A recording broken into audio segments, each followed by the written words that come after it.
Guys, welcome back to my channel. In today's video, I'm going to be showing you guys how I did some hair magic and was able to blend my short little 4C slash transitioning thinning hair edges with this half wig. Tips and tricks I used to finesse my short hair and make it look like this is actually my hair, as well as how I cut layers and styled the wig, because I know you want to know how I got this look as well. So with that said, let's sit back, relax, and get into today's video.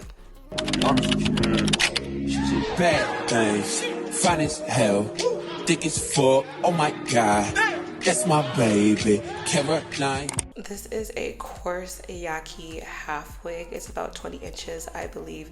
This half wig comes with clips on the top, the side, and the bottom, and a drawstring feature, which allows it to be made as a ponytail. As someone who's been getting really into half wigs and realizing not all half wigs are made the same, as great as this texture was, I will say, I did wish the band on top was a little bit more invisible and seamless, because people like you have like shorter, thin hair. I did have a hard time maneuvering it to like make it less visible, but it's okay. We will get into all of that during the install. So all I had to do for this look is I always just part out the least amount of leave out. I always feel like the less leave out, the better. I pulled out just about the perimeter really of my hair. I go in and I have like my hair kind of like in a low ponytail, so I just clip on the wig on the sides, the top, just make sure everything is nicely fitted and sitted right as close to that hair that I parted out. Making sure it's not kind of like far back where you can still see it. You want to get it as close to the front of the hair that you parted out as possible. Like sometimes I realize with people's half wigs, they have like a bit of a gap, because right here I pull the hair down, I can see a gappage. It means I don't have it that close. You want to get it really close to the line of parting, so that way it like just seamlessly transitions from your real hair to the half wig, especially since I have short hair. Once I got the wig positioning right, I'm going in with my hot comb and I'm just pressing out my roots, because I do have like my hair is transitioning, so like I have relaxed bits and natural bits, but the front of my edges are natural, so I'm just using that hot comb to help press it out nice and straight. I found that my edges kept kind of like curling up. I think it was just really hot and sweaty in my office, and I didn't want to use any products that would make my hair curl up, so what I used was a little bit of wax, not too much. I know using wax can get the hair really greasy, so just enough to kind of just act as a pomade to help slick my edges. And I went in again with that same hot comb on a higher temperature and really took my time to make sure I was like using the tension method to get everything nice and straight. I've never actually hot combed my roots for real, so this is my first time, so bear with me. But once I managed to get the hang of it, look how like flawless and natural this hair really matches my texture. Only thing I would say is I feel like until I figure out products that help my hair not frizz up when it's in its natural state, I would only really like wearing this type of hairstyle in the colder months, because by the way it's really hot and humid right now, my edges would curl right back up. But at the same time, I feel like if I didn't want a very sleek, cleaned up look, my edges curling up wouldn't be that bad, which is why I say it's better that you bring out your edges versus all your hair, because it'll just look like your edges curling up versus the rest of the whole hair reverting, if that makes sense. But once I got the hair, so since I have thinner edges, I felt like this wig was kind of a little bit, took a bit of finessing for it to be more seamless, because you can see right here as I'm pulling it back, you can kind of tell where the thickness of the wig starts, because the band was really thick and my hairline is more thinner. So the trick that I used was I went in with like a dark pencil, use a dark pencil, eyebrow pencil, mascara, nothing like jet black unless you have like really dark like jet black hair. And I just go in and like fill in my hairline to kind of just make it look fuller and to make it less obvious where the band of the wig starts.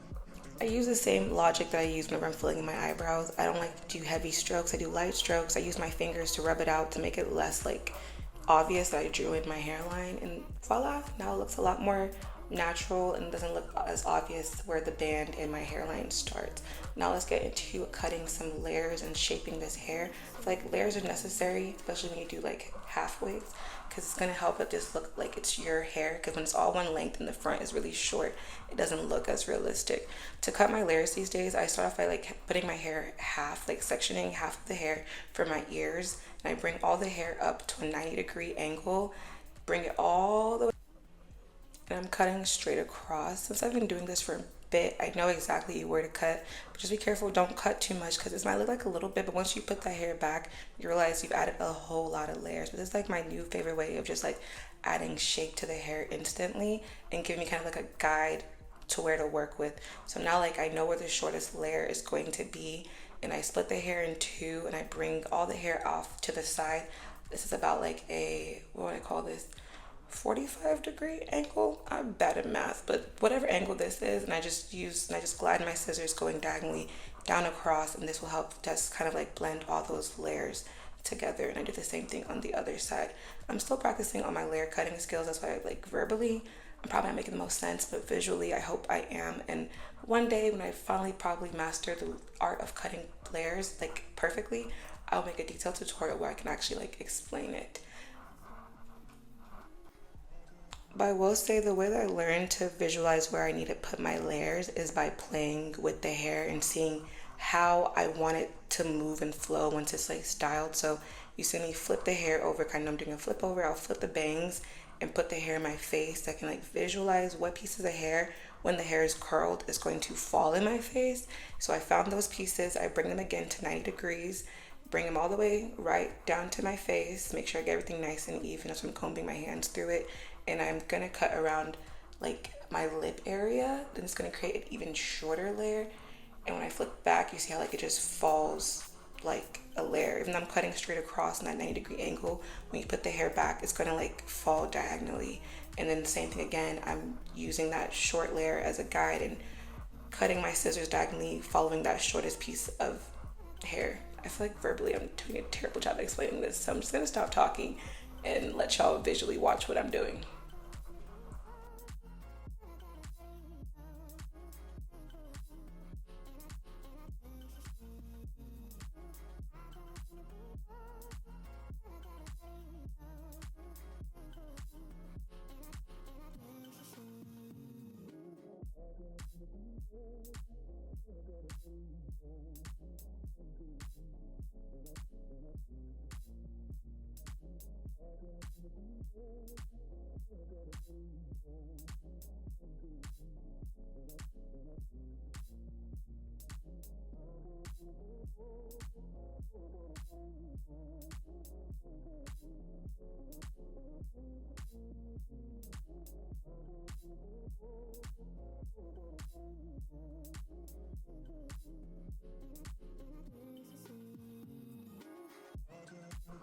Okay, I've cut all the layers on the top. You see how the hair has a lot more shape now. I went in and just did a blunt chop on the ends so the density and the thickness can be even. I don't like my ends to be thin. I like thick ends, so I always do a blunt chop at the ends.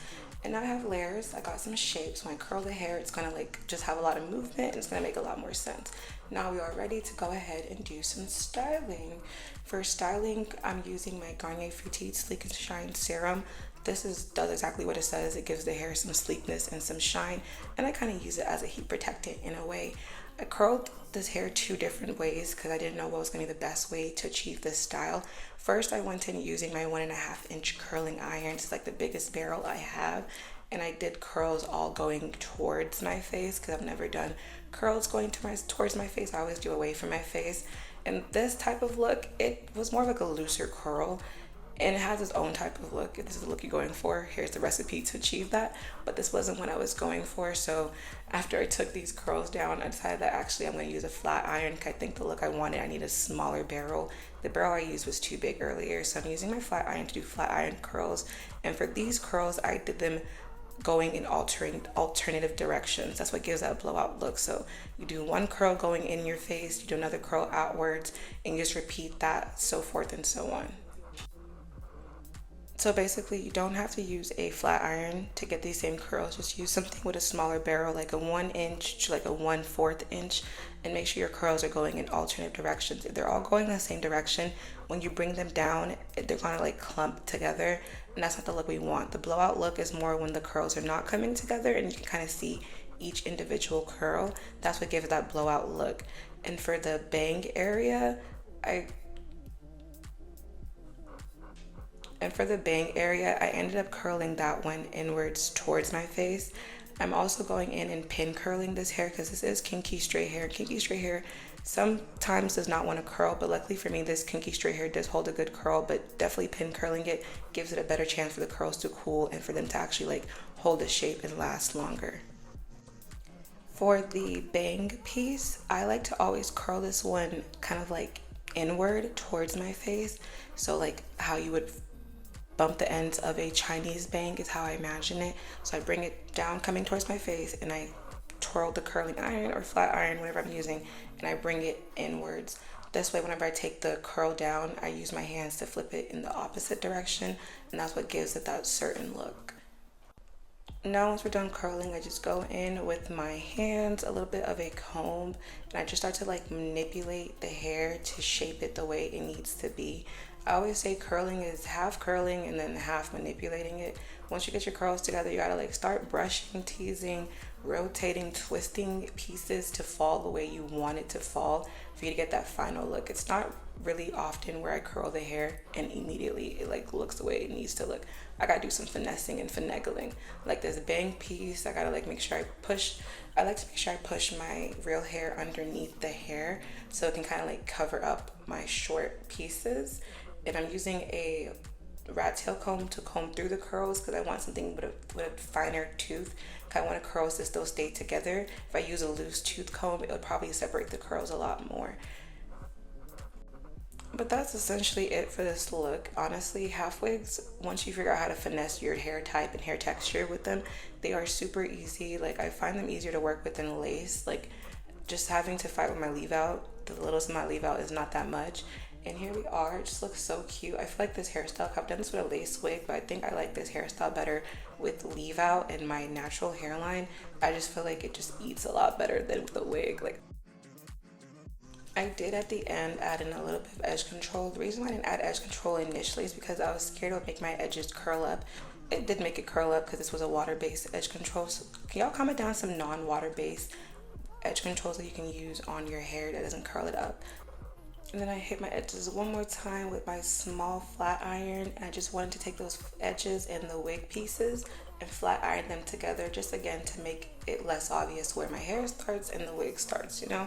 But that's it for the look. This is the final results. It was super easy to work with. I feel like this is be your sign to definitely go ahead and try the half wig, girl. I know on my channel we love a good lace, but half wig, some hairstyles look a lot better with the half wig. Like I've done this style a lot of times with the lace wig, but I think just using my leave out gives it like a much natural, grown, realistic look that I'm really into. So definitely check out this hair. I really did enjoy the texture of this hair. I feel like it being a coarse Yaki, because they have a light Yaki and a coarse one, and I feel like the coarse Yaki melted better with my hair versus if I got a light Yaki, it would have been too silky straight for my like natural texture.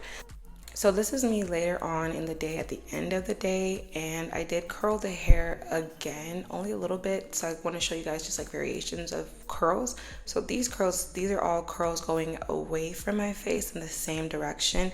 You can see how like it gives like a different look, like the curls flow together. This is a great look too. I really like this. I think I prefer doing either curls away from my face or curls going in different directions for that blowout look. Which one do y'all like better? Because I think I showed y'all 3 different looks.